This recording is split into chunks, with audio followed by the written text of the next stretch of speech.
If there is one brutal rule that has never changed in modern warfare, it's this. If you want to be a true naval superpower, you don't just need ships, you need aircraft carriers. Not one, not two, as many as possible. Because an aircraft carrier is more than a warship. It is a moving airbase, a floating fortress, a mobile command center. And when you look at the world today, it becomes painfully obvious why the United States still sits at the top of the maritime food chain. Because 1 in every 4 aircraft carriers on Earth belongs to the US, and even crazier.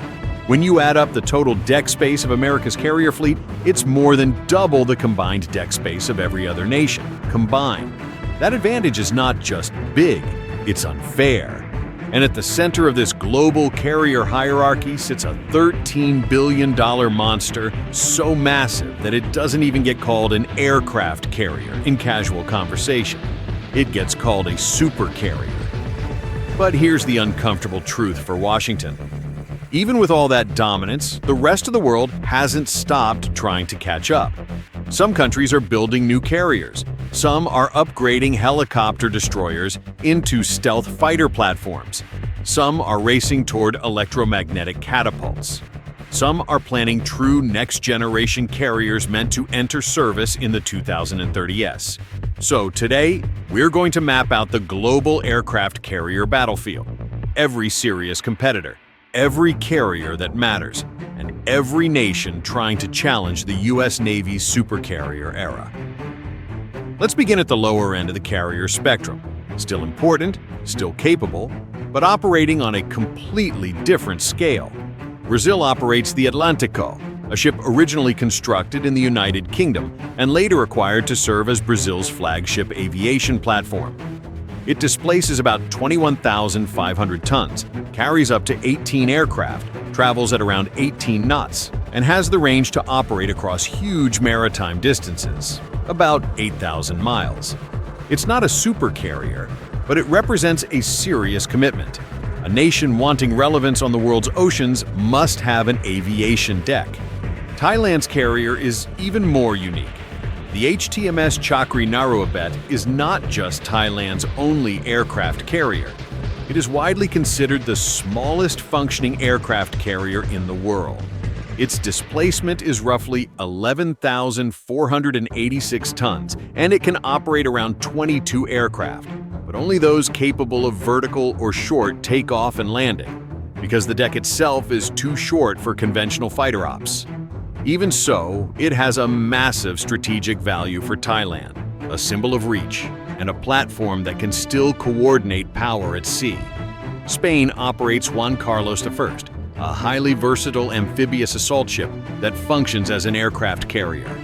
It has a ski jump launch ramp for short takeoff aircraft and can carry up to around 30 aircraft and helicopters depending on the configuration. It's not just a carrier, it's a multi-role command ship capable of amphibious operations and modern maritime warfare. And in this category, Spain's design philosophy matters. Carriers don't need to look like American supercarriers to be strategically dangerous. Then you arrive at one of the most geopolitically important carrier developments on Earth, Japan. Japan's Izumo and Kaga were originally classified as helicopter destroyers, but the world knows what they are becoming. They are being converted into true aircraft carriers capable of operating the F-35B, which changes the balance of power in the Indo-Pacific overnight. These ships displace around 26,000 tons, can move fast, around 30 knots, and are expected to host a future carrier air wing built around stealth fighters plus ASW helicopters and rescue aircraft. The real message here is not just hardware, it's strategy. Japan is evolving from pure defense posture toward long-range maritime power projection. Italy's carrier fleet brings another interesting dimension, not just one, but 2 carriers across different generations. Giuseppe Garibaldi represents Italy's early carrier capability, a smaller vessel around 14,000 tons that can operate fixed-wing aircraft. Then comes the larger and more modern Cavour at around 33,000 tons, capable of hosting up to 30 aircraft and supporting the F-35B. Together, they show how a mid-sized Navy can build carrier relevance without attempting to mimic the American supercarrier blueprint. Now, things start getting serious. South Korea's CVX program represents something new. A nation that historically had no aircraft carrier is stepping into carrier warfare. The planned carrier displaces roughly 45,000 tons with a target speed around 27 knots. It is expected to operate about 20 F-35Bs and eventually evolve toward an even more advanced aviation platform. This is not just about defense, it's about becoming a blue water navy with reach far beyond home coastline. India sits in the same elite category. Not only does India operate carriers, it has built one domestically. INS Vikrant and INS Vikramaditya are both around the 45,000-ton class, fast, and capable of operating dozens of aircraft, including fixed-wing fighters. India's carrier strategy reflects geography. Controlling the Indian Ocean means controlling the arteries of global shipping and influence. Then comes France, because France is in a rare, exclusive club. The Charles de Gaulle is nuclear-powered. It is the only nuclear-powered aircraft carrier outside the United States Navy. That single fact alone makes it strategically different from nearly every other carrier on the planet. It has catapult launch capability, enabling a wider range of fixed-wing aircraft operations. It displaces around 42,500 tons, travels at roughly 27 knots, and carries up to 40 aircraft, including fighters and airborne early warning platforms. France's carrier is not built for sheer numbers. It's built for high capability and independent strategic reach. But now we enter the main arena, China. China now holds the second-largest aircraft carrier fleet in active service. And unlike earlier eras, China is no longer depending on imported designs alone. It is producing indigenous carriers, iterating rapidly, and scaling towards next-generation technology. Liaoning was acquired from Ukraine and became the foundational training ground for China's carrier strategy.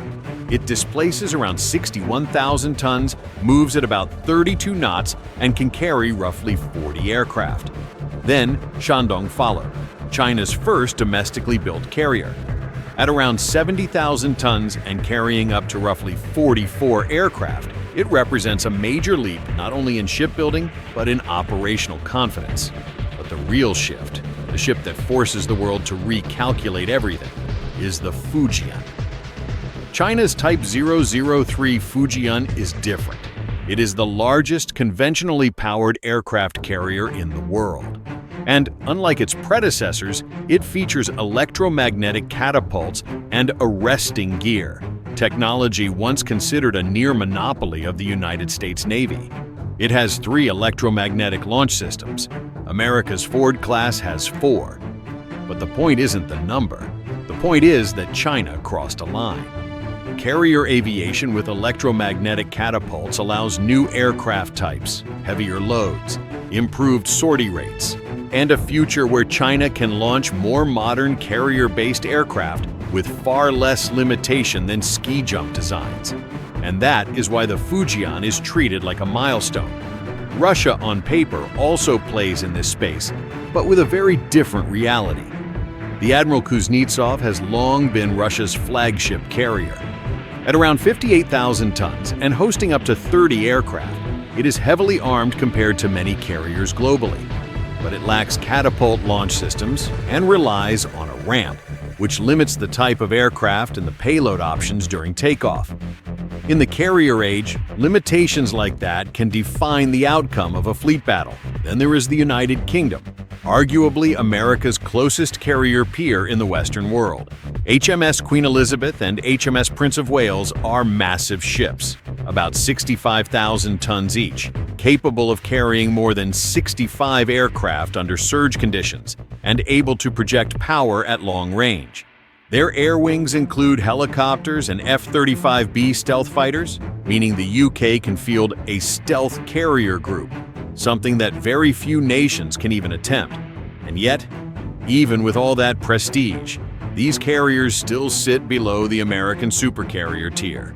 Because no matter how advanced a carrier is, the scale of America's fleet and the sheer engineering brutality of its newest class remains unmatched.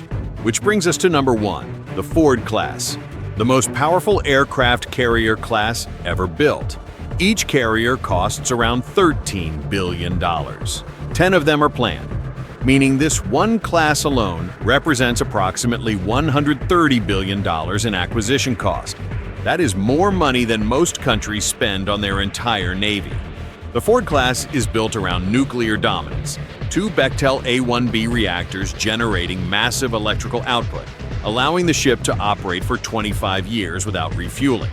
It moves at about 30 knots. It supports a crew and air wing totaling around 4,500 personnel. And it carries up to 75 aircraft, sometimes more in surge conditions, ranging from advanced fighters to unmanned aerial vehicles. But what makes the Ford class truly next generation isn't only size, it's systems. Electromagnetic launch systems, advanced arresting gear, high automation, next-level sortie generation. And the longer the Ford class remains operational, the more it becomes obvious. This isn't just an aircraft carrier, it's an industrial statement. It is America's floating declaration that it intends to stay dominant. Every ocean, every sea lane, every contested region, for decades to come. And even more importantly, America doesn't rely only on the Ford class. The U.S. also has the Nimitz class, still massively capable, still more powerful than virtually any carrier outside the U.S., and still forming a giant portion of the world's most effective carrier fleet. So when you combine the Ford class and the Nimitz class, the world isn't facing one American supercarrier. It's facing an entire era of supercarriers. And while other nations are absolutely improving, upgrading, expanding, the uncomfortable math still remains. No country has matched the U.S. Navy's aircraft carrier dominance, not yet. And unless something changes dramatically, not anytime soon. So, now I want to ask you, which carrier program impresses you the most right now? Japan's conversion strategy? China's Fujian leap into electromagnetic launch tech? The UK's stealth carrier operations? Or do you believe nobody will ever truly rival the American supercarrier era? Drop your thoughts in the comments. And if you want more breakdowns like this, naval power, aviation tech, and the weapons shaping the next decade, make sure to like the video and subscribe. Because the carrier era isn't ending, it's evolving.